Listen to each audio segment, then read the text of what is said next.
Hello guys, this is Lana from Joodbird.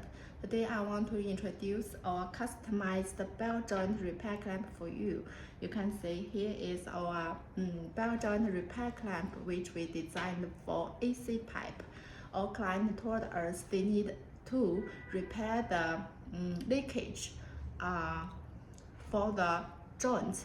The joint is one coupling joint to spigot ends of the pipe, but they're afraid the leakage will happen on the two ends of the coupling between the spigot and the socket ends. So that they let us to design repair clamp for the joint.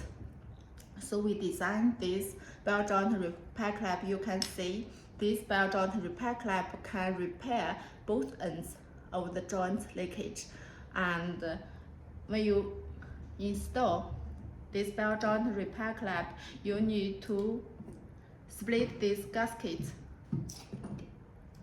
to two parts here and wrap this gasket around the spigot end of the pipe, and then assemble this body and tighten this body, use these tie rods. Then you can finish the installation.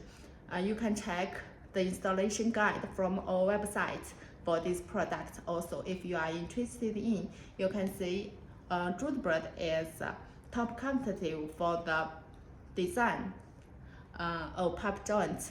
If you also need special pipe joint for your project or your pipeline, contact Joodbird. We can design for you for free. Thank you.